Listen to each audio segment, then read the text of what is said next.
Board में probability का एक क्वेश्चन जो मस्ट है every year and years being asked, that is from probability itself. ठीक है, सो बेस थ्योरम को ध्यान से समझिएगा। ठीक है, ये काम करता हूं मैं इसको। ठीक है,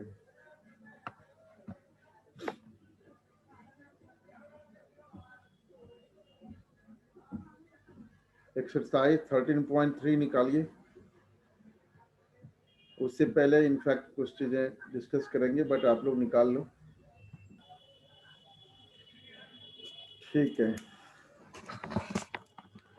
दो थ्योरम यहाँ पर इंपॉर्टेंट है। पहले हम बात करेंगे थ्योरम ऑफ टोटल प्रोबेबिलिटी, बस थ्योरम ऑफ या total probability and Bayes theorem, दोनों एक दूसरे से लिंक है, इसलिए दोनों की बात करेंगे।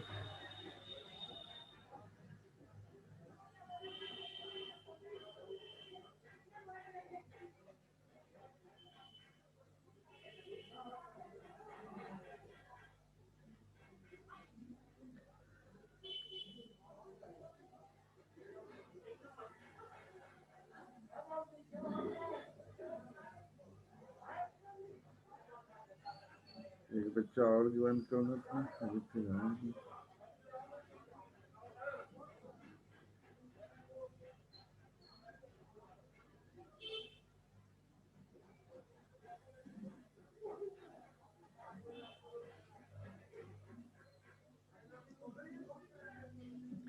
तो पहले थ्योरम ऑफ टोटल प्रोबेबिलिटी की बात करते हैं। ठीक है, theorem of total probability.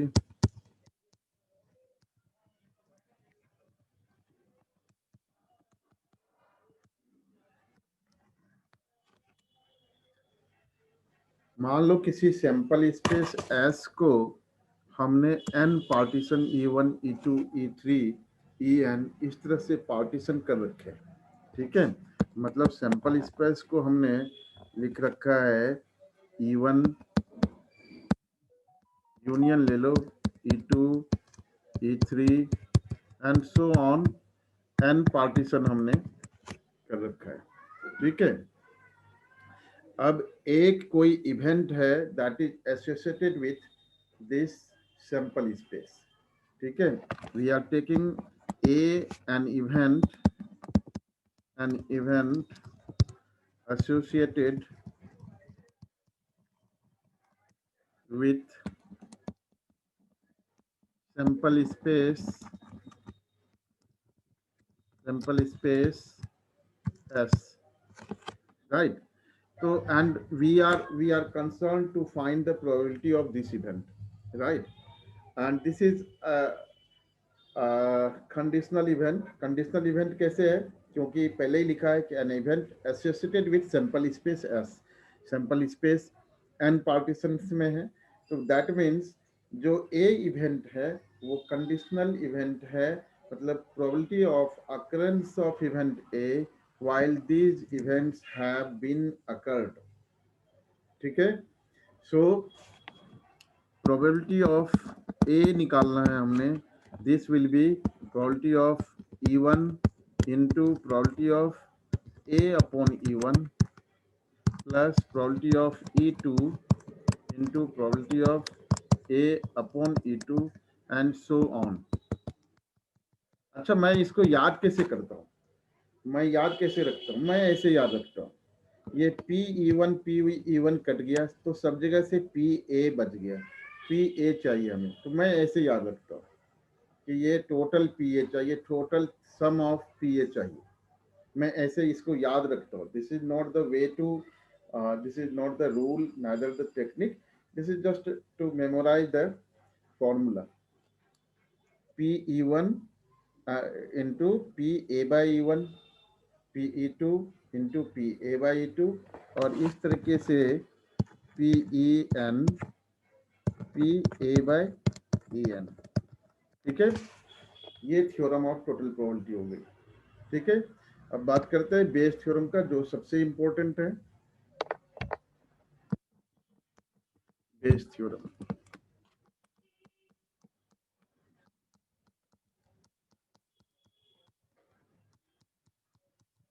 Last 10 years से ट्रेंड जो है उसमें 1 क्वेश्चन 6 मार्क्स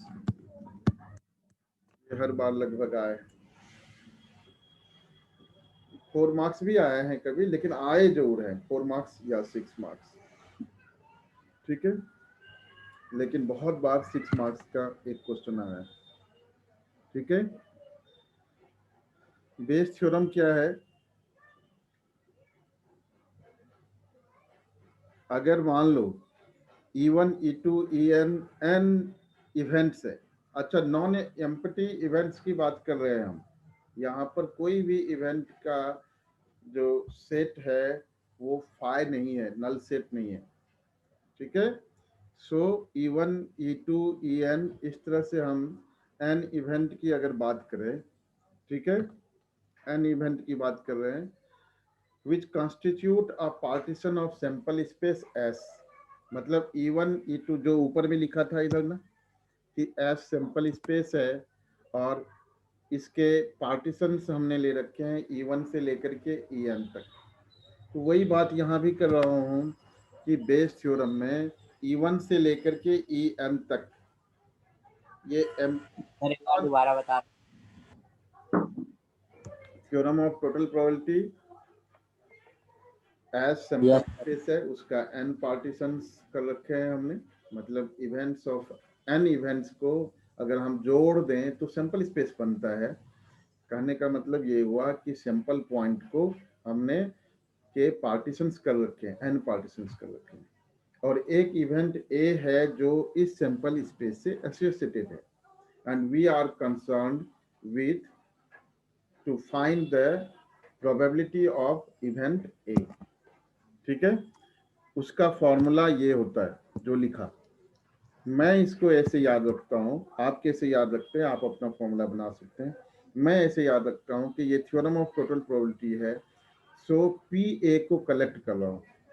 तो मैं ऐसे याद रखता हूँ पी E1, और यहाँ नीचे E1 है, पी E1 कैंसिल हो गया, पी ए रह गया।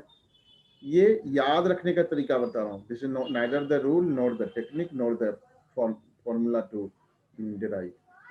PE2 PA/E2, PE2 और PE2 कैंसिल हो गया, PA, मतलब सब तरफ से हमें PA मिला। So theorem of total probability में we are finding the probability of an event which is associated with the sample point which has been partitioned with n number of events। ठीक है, n number E1 2 3 कितने भी events हो सकते हैं। ठीक है, बेस थ्योरम अभी शुरू ही किया है। बेस थ्योरम 1 क्वेश्चन 6 मार्क्स का 10 इयर्स का ट्रेंड करता है। इस बारी लास्ट 2 ईयर से सीबीएसई मैथमेटिक्स में कुछ ना कुछ चेंज कर रही है, तो नॉट श्योर कि 6 मार्क्स का ही आएगा इस बार भी, बट इतना 80% चांसेस हैं, 90% चांसेस है कि 6 मार्क्स के आने चाहिए बेस थ्योरम। 6 मार्क्स के नहीं भी आएंगे तो अच्छा, 6 मार्क्स तो इस बारी है ही नहीं, शायद 5 मार्क्स है, और 4 मार्क्स के आ सकते हैं। ठीक है, बट बेस थ्योरम आएंगे जरूर, आते जरूर है। ठीक है, बेस थ्योरम क्या है? बेस थ्योरम अगेन हमने E1 E2 इस तरह से EN पार्टीशंस लिए हैं सैंपल स्पेस के, इवेंट्स लिए, और इस तरह से such that S equals to E1 union E2 union E3 union, इस तरह से यूनियन EN। ठीक है, तो हमने सैंपल स्पेस को बेसिकली n पार्टीशंस में कन्वर्ट कर दिया है, इसके n पार्टीशंस लिए। ठीक है, और A कोई इवेंट है, ठीक है, नॉन जीरो इवेंट है, ध्यान रखना। ये जितने भी E1 E2 E3 है ये भी नॉन एम्प्टी सेट है, नॉन जीरो इवेंट। ठीक है, और एक इवेंट हमने A लिया, it is also associated with S, associated with sample space S, and we are concerned getting an event, probability of an event from this partition, right? From this partition, suppose हमें P E I by A चाहिए, E I की जगह 1 2 3 N कुछ भी हो सकता है, मतलब we are trying to find the probability of certain events from these partitions with respect to this A event. Means we are finding the probability of an event from the partitions while an event A has already been occurred. ठीक है, तो ये आपका होता है P, ऊपर में वही होगा P E I E A upon E I की जगह 1 2 3 N कुछ भी हो सकता है, और नीचे जो है ना, ये जो टोटल थ्योरम लिखा था ना, ये नीचे ये वाली RHS वाली पार्ट नीचे वही रहता है, ठीक है। तो नीचे हम ऐसे लिख सकते हैं इसको, ये ले लो P E J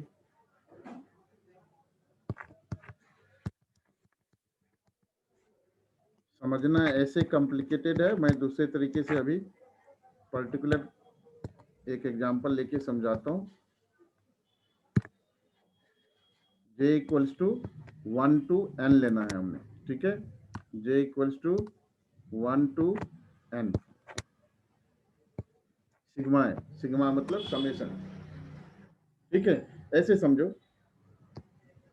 कि एक इवेंट, मान लो 3 इवेंट है, E1 है, सर एक बार पिछली वाली स्लाइड दिखा दो, दिखा देता हूँ। वो फॉर्मूला एक बार देखना था अच्छे से।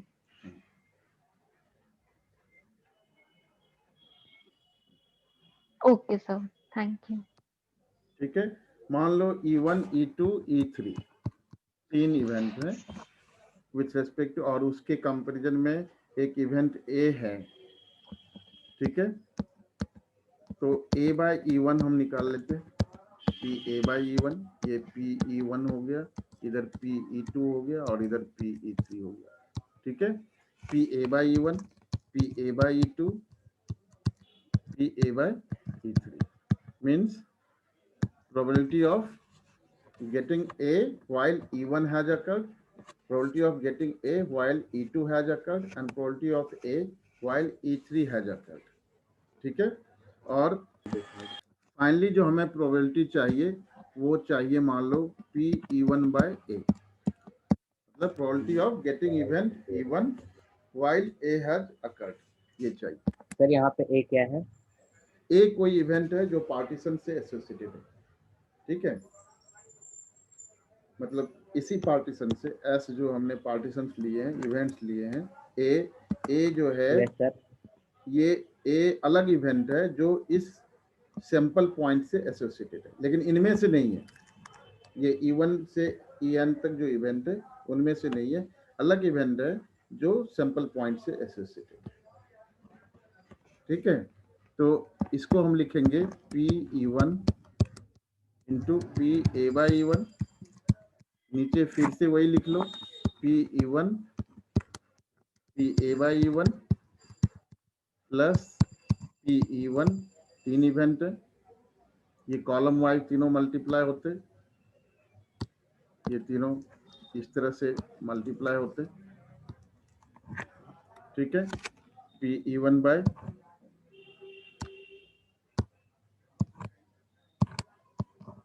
A by E1, sorry E2 ले गया है यहाँ पर हमने, E2, और यहाँ पर P E3 P A by E3। तो डेनोमिनेटर में जो थ्योरम ऑफ टोटल प्रोबेबिलिटी में फॉर्मूला यूज किया था वही है, ठीक है। ऊपर में हम स्पेसिफिकली उस इवेंट को लेते हैं जिसके लिए हम कंसर्न रखते हैं, जिसकी प्रोबेबिलिटी हमें निकालनी है, ठीक है। क्वेश्चन करेंगे तो आसानी से समझ में आएगा। यहाँ पर 2 चीजें समझाऊंगा जो आपको बुक में नहीं मिलेंगी और जो जहाँ पर हमारी जरूरत पड़ती है। देखो बेटे, 2 चीज याद रखना, ये टेक्निक है, रूल नहीं है। ये दोनों देखो उल्टे हैं, P A by E1, P E1 by A. आप जितने भी सालों से पढ़ा रहा हूँ उनमें ये मैक्सिमम गलतियां जो बच्चों का बेस थ्योरम में फॉर्मूला में हुआ है वो ये हुआ। ठीक है। दूसरी चीज, how to recognise, how to identify that this is the case of Bayes theorem, क्योंकि theorem of total probability exactly same तरह से दिखता है, क्वेश्चन पढ़ने के बाद सेम लगता है। तो कैसे उसको आइडेंटिफाई करोगे, तो ये क्वेश्चन से समझेंगे कि कैसे आइडेंटिफाई करें कि ये थ्योरम ऑफ टोटल प्रोबेबिलिटी है या ये बेस थ्योरम का केस है। ठीक है। इन दोनों में से कैसे आइडेंटिफाई करना है, ये जब मैं क्वेश्चन कराऊंगा तो आपको समझाऊंगा कंपैरिजन करके, एक बेस थ्योरम का जब कराऊंगा और एक जब थ्योरम ऑफ टोटल प्रोबेबिलिटी करूंगा, फिर दोनों में समझाऊंगा कि क्या डिफरेंस था। ठीक है। दोनों एक जैसे दिखते हैं। यहाँ पर ये समझना है कि ये a बाई E1 है और ये E1 बाई ए है। हमेशा जो आपको बेस थ्योरम में निकालना होता है वो इस पार्टीशन में से किसी इवेंट का निकालना होता है, व्हाइल कंडीशन क्या होता है, कंडीशन ए हैज अकर्ड, ध्यान रखना। ठीक है। तो अब क्वेश्चंस करते हैं, क्योंकि क्वेश्चन से ही क्लियर होगा, फॉर्मूला भी क्लियर होगा आपका क्वेश्चन से ही। 13.3 निकालो, exercise 13.3।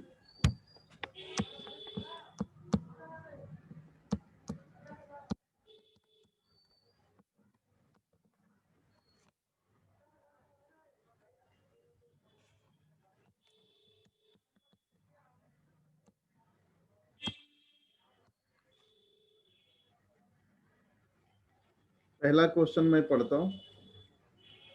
An urn contains 5 red and 5 black balls.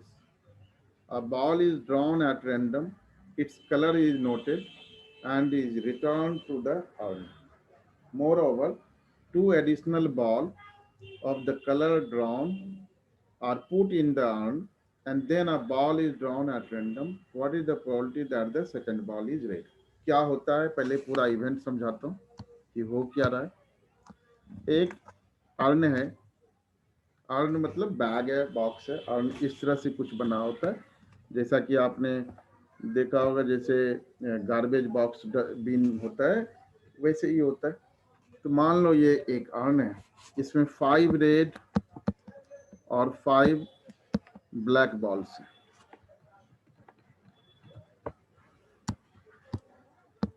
5 red balls है और 5 ब्लैक बॉल्स। ठीक है। अब कह रहा है a ball is drawn at random, its colour is noted and return to the urn. ठीक है। एक बॉल यहां से ड्रॉ हो रहा है, एक बॉल ड्रॉ हुआ, 1 ball drawn, colour noted down. ठीक है।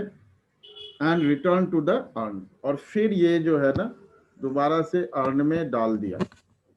ठीक है। Return with 2 additional ball, 2 additional ball. ठीक है। फिर से ये रिटर्न कर दिया सेम कलर का। ठीक है। Then a ball is drawn at random. What is the probability the second ball is red? ठीक है। तो सेकंड बॉल ड्रॉ हुआ, सेकंड बॉल प्रोबेबिलिटी निकालना है गेटिंग रेड।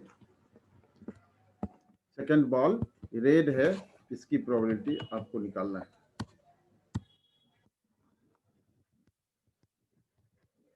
सेकंड बॉल आपका रेड है, इसकी प्रोबेबिलिटी निकालना। ठीक है। क्वेश्चन समझ में आ गया। अर्न है, अर्न में 5 रेड 5 ब्लैक बॉल्स है, एक बॉल अर्न से निकाला, उसके कलर को नोट करता है और फिर रिटर्न करता है with 2 additional balls same colour का। फिर सेकंड बॉल ड्रॉ होता है, आपको आपका कंसर्न है रेड बॉल की प्रोबेबिलिटी निकालना। ठीक है। तो क्या क्या चीजें हो रही है पहले समझो। तो एक हमने लिया E1 इवेंट, इवेंट E1 लिया, फर्स्ट बॉल इज रेड। पहला काम तो यही है, एक बॉल निकाला, कंसर्न ये है कि कौन सा कलर होगा, ये यही मेन इंपॉर्टेंट तो यही है, क्योंकि कलर अगर जो भी होगा उसका 2 एडिशनल बॉल उसमें ऐड हो जाएंगे। ठीक है, E2 इवेंट लिया हमने, first ball is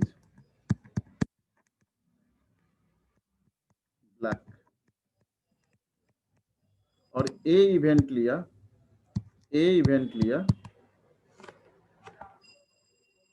second ball is red. ए में एक ही कंडीशन है, सेकंड बॉल जो हम दोबारा से एक बॉल ड्रॉ कर रहे हैं, that should be red, second ball is red. अब कॉलम वाइज इसको लिख लो, PE1 लिख लिया, इधर PE2। ठीक है, PE1 कितना होगा, probability of getting first ball red 5/10 होगा, करेक्ट है? Yes. तो Yes, sir. 5/10 मीन्स 1/2, और ये भी आपका 5/10 होगा।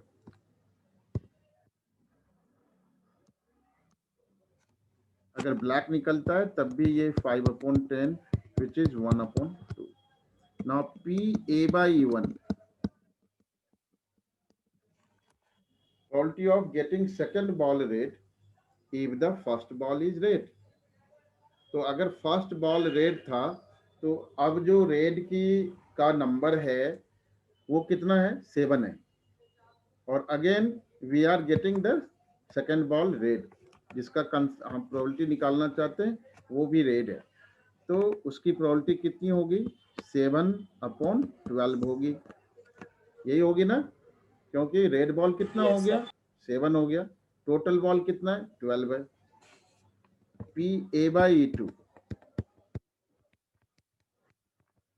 probability of getting second ball red while first ball is black, first ball drawn was black।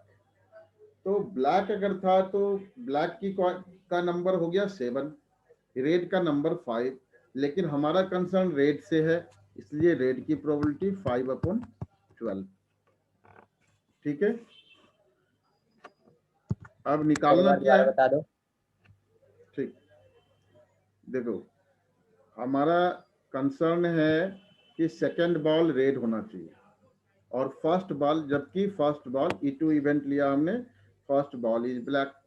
तो फर्स्ट बॉल अगर ब्लैक निकला तो 2 एडिशनल बॉल किस कलर के अर्न में डाले हमने, ब्लैक कलर के डाले, तो ब्लैक कलर की Yes, क्वांटिटी sir. हो गई 7, रेड का नंबर हो गया 5, हमें चाहिए रेड, इसलिए हमने रेड का नंबर ऊपर लिखा है फेवरेबल आउटकम्स में, और total number of outcomes as it is 12, तो 5/12। ठीक है, इसके बाद इतना करने के बाद हमने फॉर्मूला लगाना है। यहाँ पर देखो, समझने की कोशिश करो, फाइनल यहीं पे मैं सिखाता हूँ कि कैसे आइडेंटिफाई कर लोगे कि ये थ्योरम ऑफ टोटल प्रोबेबिलिटी है या बेस थ्योरम। यहाँ पर एक ही घटना है, एक ही इवेंट है जिसकी प्रोबेबिलिटी आपको चाहिए, दूसरा कोई भी स्टेटमेंट नहीं है, लास्ट में सिर्फ इतना लिखा हुआ है, what is the probability that the second ball is red. मतलब आपको निकालना सीधा सीधा PA है। अब दूसरे क्वेश्चंस जब हम बेस का करेंगे तब बताऊंगा कि वहां पर क्या डिफरेंस आता है। ठीक है, तो हमें यहाँ पर PA निकालना है, तो थ्योरम ऑफ टोटल प्रोबेबिलिटी का केस है PE1 डॉट PA/E1। सर बोलो बेटे। सर जब हमने दूसरी बार जब हमने सर पहली बॉल निकाली वो ब्लैक थी, तो सर हमने 2 ब्लैक बॉल डाली है रेड बॉल। ब्लैक डाली, क्वेश्चन में क्या मेंशन है कि कलर नोट डाउन करते हैं, जिस कलर की बॉल होती है 2 एडिशनल उस कलर की बॉल डालते हैं। तो पहले केस में हमने रेड E1 क्या लिया, हमने A/E1, condition yes sir, E1 yes की है, सर। E1 रेड था इसलिए रेड डाला। दूसरे केस में E2 हमने लिया है E2 ब्लैक था, इसलिए 2 एडिशनल बॉल ब्लैक के लिए, और रेड एज इट इज 5 है, इसलिए प्रोबेबिलिटी रेड की 5/12 लिखा है। ठीक है, प्लस PE2 PA/E2। ठीक है, ये आपका PE1 आपका 1/2 है, तो 1/2 इंटू 7/12। ये कॉलम में मल्टीप्लाई होते हैं, ये ध्यान रखना है, ऐसे कॉलम वाइज होते हैं।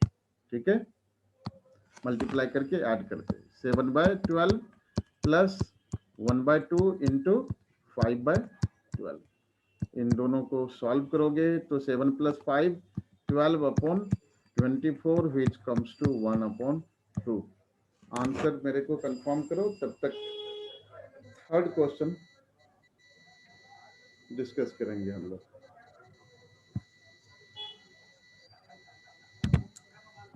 सही है सर। सही होंगे, इसके वैसे भी ऑलमोस्ट सारे आंसर्स हैं दिमाग में।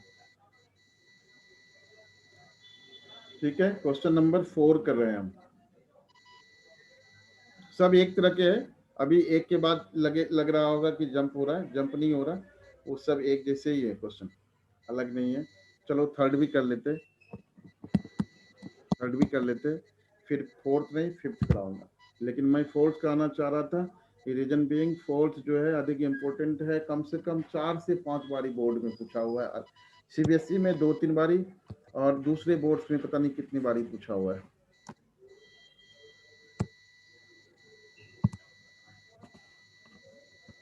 नहीं बेटा, आपकी आवाज नहीं आ रही है, कुछ पूछना चाहते हैं तो आप मेरे को चैट बॉक्स में लिख सकते हैं, बोलिए, मैं वेट करता हूं आपकी। क्वेश्चन 3 कर रहे हैं। Of the students in a college, it is known that 60% reside in hostel and 40% day scholars. Previous year's results report that 30% of all students who reside in hostel attain A grade and 20% day scholars attain A grade in the annual examination.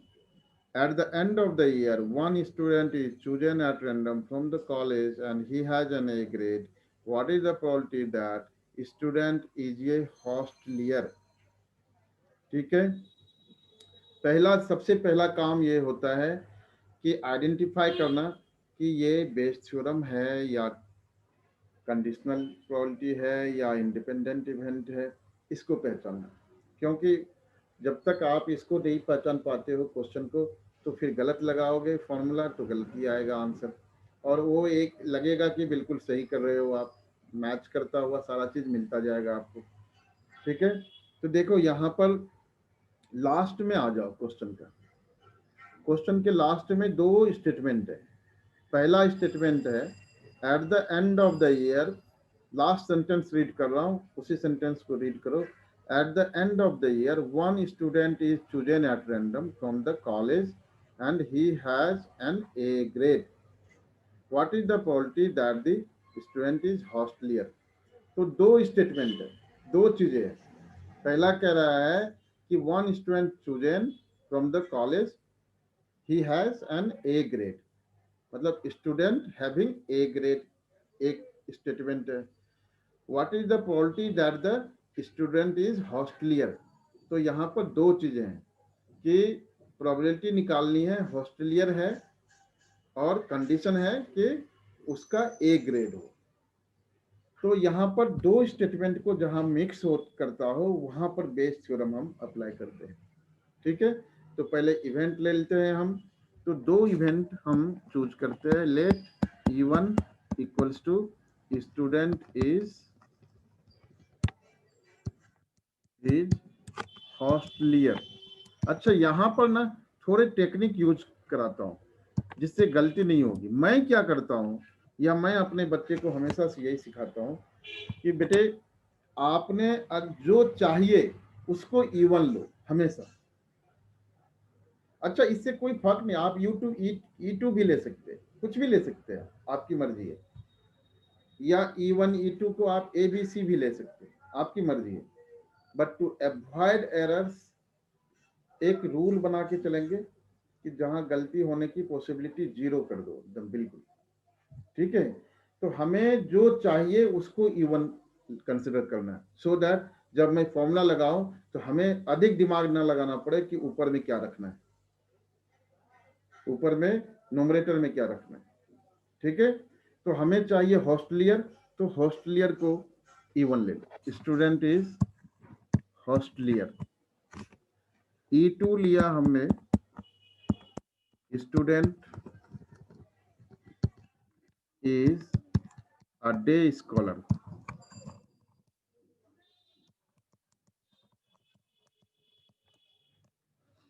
और ए event लिया, ए event हमने हमेशा वही लेना है जो हमें चाहिए। तो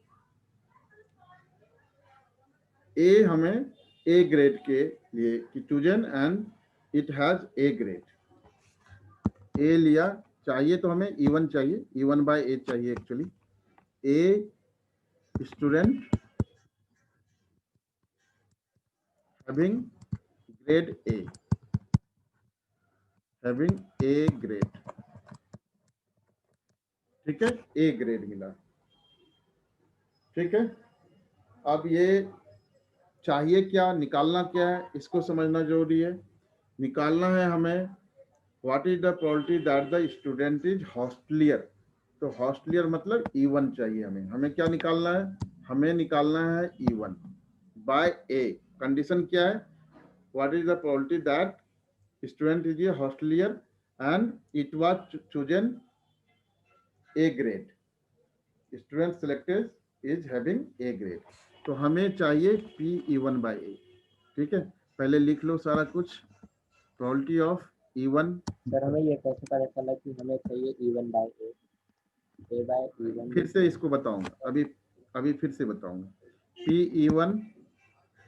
E1 क्या हो गया, प्रोबेबिलिटी ऑफ E1। तो ये दिया हुआ है 60% रिसाइड इन हॉस्टल, तो 60% मतलब 0.6 ले लो। PE2 day scholar, day scholar 40% है, तो 0.4 ले लो, 40/100। A/E1, A/E1 क्या है हमारा, स्टूडेंट ग्रेड ए है और हॉस्टलियर है, उसकी प्रोबेबिलिटी दी हुई है। The result shows that 30% of all students who reside in hostel attend grade A. तो ये 0.3 है। PA/E2 is 0.2, ठीक है। अब हमने सिर्फ फॉर्मूला में अप्लाई करना है। अब ये कैसे पता चला कि E1 बाय ए, देखो बेटे, हमें जो चाहिए जिसकी प्रोबेबिलिटी वो लास्ट में लिखा हुआ, what is the probability that student is a hosteller. तो स्टूडेंट इज हॉस्टलियर क्या लिया हमने, E1 लिया, और उसके पहले कंडीशन दिया हुआ है, one student is chosen at random from the college and attends grade A. तो E1 बाय ए चाहिए, यहाँ से पता चला, ठीक है। अब फॉर्मूला में रख दो इसको। और बहुत सारे क्वेश्चन इसी तरीके से है, बहुत सारे क्वेश्चन करने वाले हैं और अच्छे तरीके से क्लियर हो जाएगा। PE1 बाय ए, PE1 इंटू PA/E1, ये हमेशा हमारा यही रहेगा ऊपर में, क्योंकि हमने लेना ही वही है इवेंट E1 जो हमें चाहिए, ठीक है। नीचे फिर से यही लिख लो,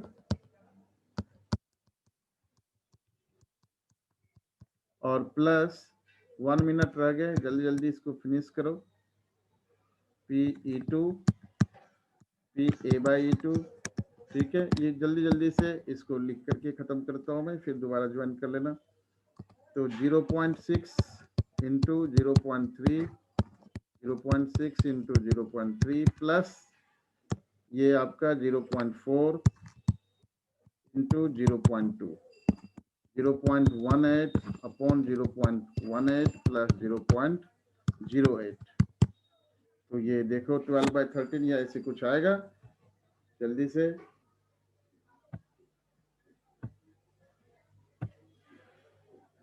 ठीक है, कैलकुलेशन करके देखो, फिर रिज्वाइन कर लेना।